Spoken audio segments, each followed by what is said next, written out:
అదే RTV app వార్తల్ని క్షణాల్లో చదివే అవకాశం ఉంటుంది. ఒక న్యూస్ పేపర్, ఒక టెలివిజన్ ఛానల్ మీ చేతుల్లో ఎప్పుడూ ఉంటాయి. 20 సూత్రాల కార్యక్రమాల అమలు చైర్మన్గా బాధ్యతలు స్వీకరించిన తర్వాత 5వ జిల్లాగా విజయనగరం జిల్లాకి సమీక్ష కార్యక్రమం నిర్వహించడానికి గౌరవ కలెక్టర్ అంబేద్కర్ గారి యొక్క సమన్వయంతో ప్రధానమంత్రి నరేంద్ర మోడీ గారు స్వప్నం వికసిత భారత్, ఆయన సంకల్పం వికసిత భారత్ 2047 నాటికి భారతదేశాన్ని విశ్వగురువుగా ప్రపంచంలో అభివృద్ధి చెందినటువంటి దేశంగా నిలబెట్టాలి అనేటటువంటి ప్రయత్నంలో భాగంగా వారు వికసిత భారత్ 2047 అనేటటువంటి ఒక సంకల్పంతో ముందుకు వెళ్తున్న క్రమంలో ఆంధ్రప్రదేశ్ ముఖ్యమంత్రి గౌరవ ముఖ్యమంత్రి చంద్రబాబు నాయుడు గారు స్వర్ణాంధ్ర 2047 వికసిత భారత్లో ఆంధ్రప్రదేశ్ని భాగస్వామ్యం చేయాలి, మమేకం చేయాలి, సింహభాగం వికసిత భారత్లో అభివృద్ధి చెందిన భారతదేశంలో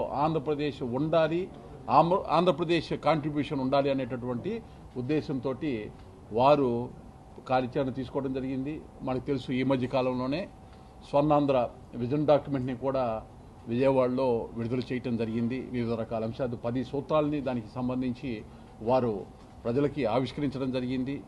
గౌరవ ముఖ్యమంత్రి పవన్ కళ్యాణ్ గారు, అలాగే వైద్య శాఖ మంత్రి సత్యకుమార్ గారు, విద్యాశాఖ మంత్రి లోకేష్ గారు, ఇతర ముఖ్య నాయకులందరూ కూడా ఆ యొక్క విజన్ డాక్యుమెంట్ ప్రజెంటేషన్కి సంబంధించినటువంటి కార్యక్రమం ప్రజలకు అంకితం చేసే కార్యక్రమంలో ఆ రోజు హాజరు కావడం జరిగింది. దానిలో భాగంగా ఈరోజు ఏదైతే వికసిత భారత్ స్వర్ణాంధ్ర సాధన దిశగా 20 సూత్రాల కార్యక్రమాల అమలు, స్వర్ణాంధ్ర సాధన సూత్రాలుగా పనిచేయాలని అనేటటువంటి ఒక ఉద్దేశంతో ఈ సమీక్షలన్నింటినీ కూడా నిర్వహించడం జరుగుతూ ఉంది.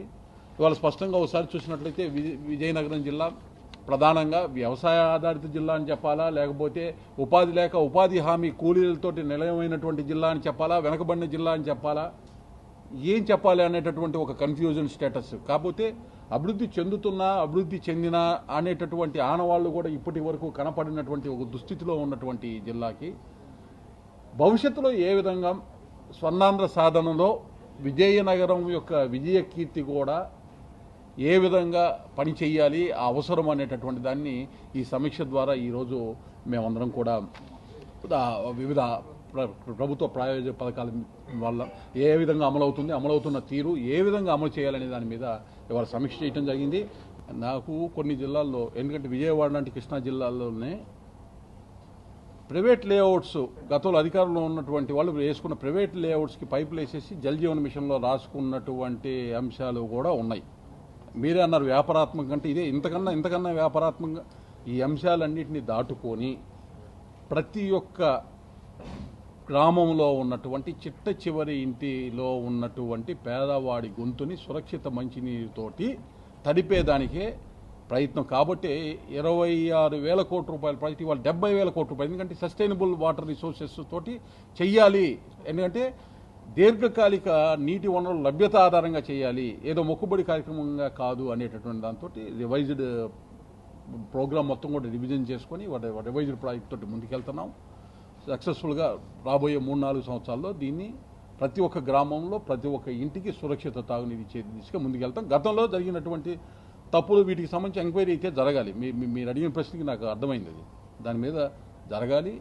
తప్పనిసరిగా ఆ విధమైనటువంటి అంశాలను కూడా ఆదేశించడం జరిగింది అధికారులని. ఎక్కడెక్కడైతే గత 5 సంవత్సరాల్లో ఫండ్స్ డైవర్షన్ అయినా, లేకపోతే చేయాల్సినటువంటి పనులు వినియోగించాల్సిన నిధులు వినియోగించకపోయినా వాటికి సంబంధించినటువంటి అంశాల్లో ఏ చర్యలు తీసుకున్నారు, ఏ చర్యలు తీసుకోబోతున్నారని కూడా అధికారులని అడగటం జరిగింది.